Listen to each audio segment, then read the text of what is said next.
bagaimana ruh ketika setelah dicabut dari jasad. Maka kalau kita membaca dalam satu riwayat dari Bara' bin Azib, kita akan menjumpai ruh itu kalau dicabut dari jasad, maka kita harus paham, malaikat itu Pak, kalau akan mendapati orang itu meninggal dunia, maka para malaikat itu akan datang serombongan. Kemudian dalam satu riwayat hadis, Rasulullah itu berkata ketika beliau itu bersandar ke tongkat, maka beliau mengatakan istaidu min adzabil qabr, berlindunglah kalian dari azab kubur. Diulang-ulang oleh Nabi sampai 3 kali.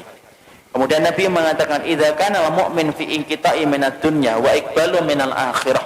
Seorang mukmin itu kalau akan meninggalkan dunia dan datang dalam urusan akhirat, nazala ilaihi malaikatun minal malaikah, maka akan datang serombongan para malaikat-malaikat. Kalau yang didatangi itu adalah orang yang beriman, yang datang malaikatur rahmah bersama dengan malaikat maut.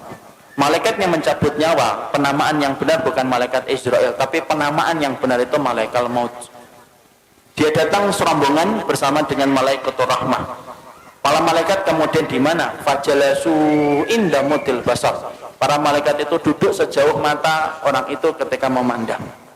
Makanya orang kan kadang-kadang kalau mau meninggal dunia begini. Itu bukan melihat tatapan kosong, tetapi dia melihat sesuatu yang tidak pernah dia jumpai seumur hidupnya. Mana malaikat itu kalau yang akan dicabut adalah orang yang beriman, malaikat itu akan membawa 2 barang. 1, kafanun min akfanil jannah, kain kafan dari surga. 2, hanutun min khunutil miski, dan yang kedua itu akan membawa minyak wangi yang diambil dari surga. Setelah kemudian duduk sejauh mata memandang, yang akan datang, yang turun 1, malaikat maut di atas kepalanya. Setelah dicabut semuanya sempurna, malaikat maut selesai tugasnya. Kemudian diserahkan kepada malaikatur rahmah. Kalau dia orang yang beriman, dibalut sama kemudian kain kafan yang diambilkan dari surga, diberikan minyak wangi dari surga. Itu loh Pak, masalah pakaian itu saking pentingnya. Ruh itu aja masih dikasih pakaian. Makanya orang kalau sampai ngeremehin aurat itu kebangetan. Karena ruh saja ditutupin itu, kemudian bagaimana dengan kain kafan yang diambil dari surga. Ditutup dengan kain kafan dari surga. Lalu kemudian dibawa ke langit yang pertama. Setelah dibawa ke langit yang pertama, Rasulullah mengatakan fastaftahu lahumul bab. Mereka meminta supaya dibukakan pintu langit yang pertama. Pintu langit yang pertama terbuka. Kemudian mereka memasuki pintu langit yang pertama. Karena sesungguhnya langit itu ada 7 lapis. 1, 2, 3, 4, 5, 6, 7. Satu lapis dengan lapis berikutnya sejarak 500 tahun perjalanan. Lapis yang kedua dengan lapis yang ketiga 500 tahun perjalanan. Atasnya Pak ada pohon bidara Pak, makanya dinamakan Sidratul Muntaha. Sidrah itu bidara, Muntaha itu puncaknya langit. Di atas langit yang ketujuh ada lautan. Dari dasarnya sampai permukaannya 500 tahun perjalanan. Di atas yang tempat yang begitu besar, itulah nanti kemudian yang menjadi salah satu tempat arasy-Nya Allah. Maka naik itu melewati langit yang pertama. Seluruh para malaikat gemuruh Pak, cuma kita tidak mendengar. Kita tidak pernah mendengar itu, makanya dijadikan, kenapa pendengaran kita terbatas? Kalau dijadikan pendengaran kita sensitif, malah tidak bisa tidur. Karena tiap hari kita akan mendengar omongan para malaikat, dan kita akan mendengar omongan orang ketika mati, dan apa yang disampaikan oleh para malaikat di atas langit. Dijadikan pendengaran kita terbatas karena ada banyak hikmah. Melewati langit yang pertama bergumuruh para malaikat yang kemudian berkata, Maniruh hadat tayyib. Ini pemilik ruh yang baik, ini miliknya siapa? Hadza fulan bin fulanan. Ini disebutkan namanya yang terbaik yang dia pernah miliki ketika di dunia.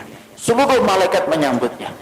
Naik ke langit yang kedua, minta dibukakan pintu langit yang kedua, dibukakan. Terus sampai akhirnya menembus langit yang ketujuh. Ketika meminta untuk dibukakan pada langit yang ketujuh, maka Allah berfirman, sesungguhnya aku menciptakan dia dari tanah. Aiduhu ilal ardi. Kembalikan dia ke bumi, maka disitulah aku menciptakan, dan disitulah kemudian aku akan membangkitkan kedua kalinya. Akhirnya para malaikat kemudian membawa ruh itu, kemudian ketemu dengan jasadnya yang sedang dibawa oleh para pelayat ke area kuburan. Maka kemudian bertemulah kemudian jasad itu dengan ruh. Ya, jasad ini masih dipakai? Enggak, ini sudah selesai. Jadi yang kita pakai ini jasad sementara saja, ini kendaraan kita di dunia. Nanti ketika kita sudah mati, ketika dikumpulkan di padang mahsyar, dikumpulkan di surga, tidak pakai jasad ini. Jadi jangan khawatir yang tiba-tiba kemudian kok saya hidungnya gini, tenang, sampai mati doang. Nanti kalau sudah mati diganti hidungnya sama Allah. Karena nanti kalau kita sudah mati, nanti kita akan dikumpulkan di surga. Fisik kita itu sudah beda dengan fisik di dunia. Makanya fisik kita nanti kalau masuk surga sebagaimana fisiknya Nabi Adam. Tingginya 60 hasta, sekitar 30-40 meter. Maka ketika jasad itu dibawa ke liang kubur, sempat diketemukan dengan roh sebentar. Tapi saat itu jasad sudah tidak ada faedahnya. Kemudian ketika sudah ketemu kembali di area kuburnya, dia sempat mendengar suara terompah terakhir pelayat ketika keluar dari kuburan. Setelah itu kemudian datang pertanyaan mungkar datang, kan menanyakan 3 perkara. Apa, siapa robnya, siapa nabinya, apa kitabnya, ataupun agama, apa agama yang diutus kepadanya. Setelah dia mampu menjawab itu, maka yang mampu menjawabnya itu siapa? Apakah dirinya? Enggak. Tapi yang menjawabnya itu adalah dibantu sama Allah. Makanya Rasulullah membacakan ayat yusabbitullahu alladhina amanu fil qawli tsabit fil hayati dunya wa fil akhirah. Allah teguhkan orang yang beriman perkataan mereka di dunia dan perkataan mereka di akhirat. Makanya mereka lah yang bisa mengatakan Rabbku adalah Allah, Muhammad adalah Rasulku, dan Al-Quran itu adalah kitab suciku, dan Islam adalah agamaku. Allah yang menggerakkan di atas langit. Setelah dia mampu menjawab pertanyaan yang pertama, maka Allah berfirman di atas arasnya, Shadaqa abdi, hambaku ini jujur, benar dalam imannya sampai dia mau menjawab pertanyaan itu. Waftahu lahu baban ilal jannah, maka bukakan pintu antara kuburnya dengan surga. Malaikat membukakan pintu, tidak ada batasan antara kehidupannya di kuburan dengan surga. Dia melihat surga itu, tapi bedanya cuma satu, dia belum bisa masuk ke surga itu. Kemudian Allah bukakan pintu surga itu. Kemudian datang kepadanya seseorang, kemudian dia bertanya, siapa anta? Man anta? Kemudian dia menjawab, orang yang begitu rupawan itu berkata, ana amaluka sholih, saya adalah amalmu yang sholih. Ini sholatmu, ini puasamu, ini sedekahmu, ini ridhomu, ini takdirmu. Maka ini adalah keikhlasanmu, ini infakmu. Maka saya akan menemani kamu sampai nanti hari kiamat. Saking senangnya, ruh itu kemudian berteriak, teriakannya apa? Ya Rabb, aqimis sa'ah hatta arji ila ahli. Ya Rabbku, tegakkanlah hari kiamat supaya aku ketemu cepat dengan keluargaku. Masya Allah. Jadi memori tentang keluarga itu tidak pernah hilang. Sampai orang ketika di kuburan pertama kali, tidak ada yang dia lupakan kecuali adalah masalah dia bersama keluarga. Nah, disitulah kita paham. Kemudian pertanyaan kita, ruh itu ditempatkan di mana, Ustaz? Ruh itu ditempatkan oleh Allah berdasarkan perkataan yang disampaikan oleh Imam Ibnu Qayyim itu macam-macam. Ada ruh yang ditempatkan di dalam kubur mendapatkan kenikmatan. Ada ruh yang ditempatkan yaitu di tempat-tempat yang berbeda. Ada ruh antara langit dan bumi. Ruhnya siapa? Orang yang punya hutang ketika dia tidak membayarkan hutang itu sampai dia meninggal dunia. Ada ruh yang kemudian ditempatkan di tanur. Tanur itu tempat kayak periuk, masuknya kecil, keluarnya besar. Dalamnya itu ke bawahnya besar. Untuk siapa tanur itu? Tempat bagi ruh mereka yang dulunya ketika di dunia berzina dan tidak bertobat sampai mati, dibakar oleh Allah selamanya sampai nanti hari kiamat itu datang. Dan mereka berusaha keluar tetapi tidak bisa keluar. Imam Ibnu Qayyim menjelaskan itu tempat bagi para pezina yang tidak bertobat sampai dia mati. Ada kemudian ruh yang ditempatkan di sungai darah. Setiap waktu kemudian dia melipir ke pinggir, kemudian dilempari batu, kemudian dia melipir lagi, dilempari batu. Siapa itu? Pemakan riba yang tidak meninggalkan ribanya. Disitulah kita mendapati ruh itu akan ditempatkan oleh Allah berdasarkan amal-amal yang mereka lakukan. Ada enggak ruh bergentayangan? Tidak ada bergentayangan. Kayak kurang kerjaan aja bergentayangan. Karena sesungguhnya ruh itu miliknya Allah dan Allah yang menggenggamnya. Nah ini ada rumah habis mati bunuh diri, malamnya kelihatan orangnya nangis-nangis, Ustaz, itu setan. Ruh itu tidak mungkin balik, Pak. Kenapa ruh tidak mungkin balik? Karena ruh itu tempatnya di alam barzah. Dan barzah itu kenapa disebut dengan barzah? Tembok tebal yang tidak bisa ditembus itu namanya barzah. Nah kalau ruh itu masih bisa seliweran dalam kehidupan dunia, penamaan barzah itu batal demi hukum. Karena kemudian masih bisa ditembus, makanya tidak bisa balik. Ada tembok tebal, sebagaimana Allah sampaikan dalam surat Al-Mu'minun ayat yang ke-100, tidak bisa balik. Apalagi sampai kemudian balik, ngeliatin anaknya, rumahnya. Ya kalau rumahnya nggak dijual, kalau rumahnya dijual kan jadinya sedih. Loh, kok sudah ganti orang ya? Karena nggak ada yang bisa balik, Pak. Makanya ruh itu semuanya ditempatkan oleh Allah berdasarkan amalan-amalan mereka, dan tidak ada ruh yang bergentayangan. Makanya kemudian kalau kita dapatin ada tempat-tempat, ada orang mati bunuh diri kok kelihatan ada hantunya, itu bukan ruh, tapi itu setan yang mencari celah dan kesempatan supaya dia itu ditakutin.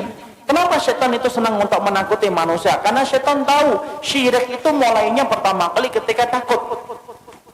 Orang kalau sudah takut maka cenderung gampang untuk melakukan syirik. Kalau sudah syirik nyebar kemenyan. Kalau sudah syirik dia akan kemudian korban di situ, di tempat yang dia takutin.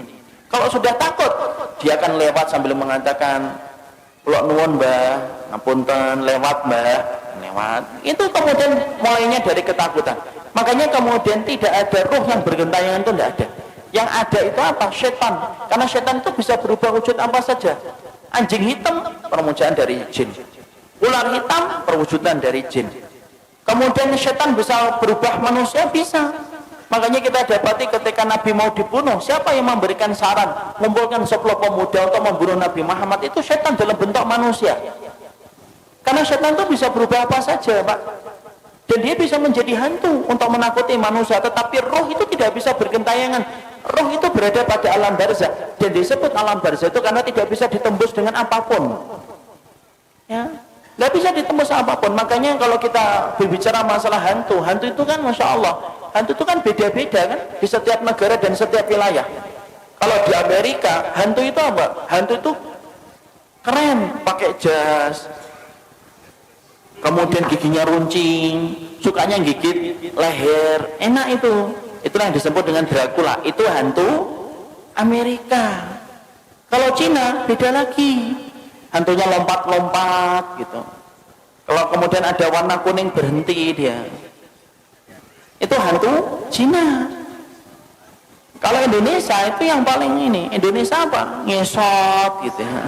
Itu Indonesia, Masya Allah. Ini produk karena penjajahan Belanda. Sampai bayangin hantu itu nyana longsong gitu loh. Yang paling keren itu ya Amerika, pakai jas, giginya runcing, takut sama matahari. Kenapa kok manusia itu ketika bayangin hantu itu beda-beda? Karena memang hantu itu hasil dari kemudian bayangan kita sendiri. Ketika setan itu kemudian menakuti kita supaya kita melakukan kesyirikan ketika sudah takut. Makanya tidak ada yang namanya roh itu bergentayangan, itu tidak ada, Pak. Kata Imam Ibnu Qayyim, roh itu ditempatkan oleh Allah berdasarkan dengan amalnya. Ada roh yang ditempatkan di dalam tembolok burung hijau. Rohnya siapa? Orang yang mati syahid ditaruh dalam tembolok burung hijau, kemudian rumahnya di bawah arsy. Arsy-nya Allah, mereka tinggal bergantung itu. Kemudian mereka masuk surga di waktu pagi, kemudian pulangnya di waktu sore. Tidurnya di bawah arsy-nya Allah. Ada orang solih ditempatkan di dalam tembolok burung tapi bukan hijau. Dia masuk surga tetapi kemudian dia tidak bisa menikmati sebagaimana para syuhada. Ada roh yang ditempatkan ila rafiqil a'la. Makanya Nabi ditanya, ya Rasulullah, oleh Aisyah, ya Rasulullah, apakah engkau akan meninggalkan kami? Kemudian Nabi menjawab, ila rafiqil a'la, menuju kepada tempat kumpulan teman-temanku yang solih. Itu menunjukkan apa? Roh itu ada tempatnya sendiri. Makanya kalau kita bertanya, apakah roh itu bisa ketemu dengan roh-roh orang lain? Imam Ibnu Katsir menjawab, iya, roh itu bisa bertemu, Pak, selama mereka sama-sama mendapatkan kenikmatan. Tapi bertemunya mereka tidak ada kaitannya dengan kehidupan di dunia. Makanya kemudian Imam Ibnu Katsir itu mengatakan, innal arwah muqassamatun ila qismain. Roh itu terbagi menjadi dua. Ada roh yang mendapatkan kenikmatan, ada roh yang mendapatkan azab. Roh yang mendapatkan kenikmatan, mereka kumpul. Sebagaimana Nabi mengatakan, ila rafiqil a'la. Beliau ingin ketemu dengan rohnya Nabi Musa, rohnya Nabi Ibrahim, rohnya Nabi Nuh, rohnya Nabi Adam. Itu yang dipilih oleh Nabi ketika beliau sebelum meninggalnya dan wafatnya. Beliau mengatakan apa? Ila rafiqil a'la. Makanya Nabi detik-detik ketika sebelum meninggal, beliau melihat ke langit, kemudian beliau mengatakan ila rafiqil a'la, tangan beliau jatuh, kemudian kepala beliau bergeser. Akhirnya beliau meninggal dunia. Berarti roh itu kumpul enggak dengan roh yang lainnya? Roh itu kumpul dengan yang lainnya selama mereka sama-sama beriman. Kecuali roh yang mendapatkan adab. Innal arwah mu'adzabah la tatakian. Sesungguhnya kalau roh yang mendapatkan adab, mereka tidak ketemu. Tapi roh yang kemudian mendapatkan kenikmatan, mereka saling ketemu. Mereka saling ketemu dan mereka saling bertanya. Makanya Imam Ibnu Katsir sampai berkata, roh itu kalau kemudian ada yang meninggal, kemudian roh ini orang yang beriman ketemu dengan saudara-saudara mereka yang sebelumnya sudah meninggal, mereka saling bertanya, gimana kabar keluargaku, Apa yang terjadi? Itu anakku sudah punya anak ataukah belum? Dia akan nanya kepada roh yang baru balik ketika sama-sama mendapatkan kenikmatan. Jadi contoh paling kasusnya Pak, ini saya kaji cukup panjang bersama dengan riwayat-riwayat yang saya peroleh dari Imam dalam riwayatnya Imam Qurtubi. Saya ini misalkan dalam rumah saya, ibu saya meninggal 4 tahun yang lalu. Ibu saya meninggal 4 tahun yang lalu. Kemudian ada itu keponakan beliau itu meninggal 2 bulan yang lalu.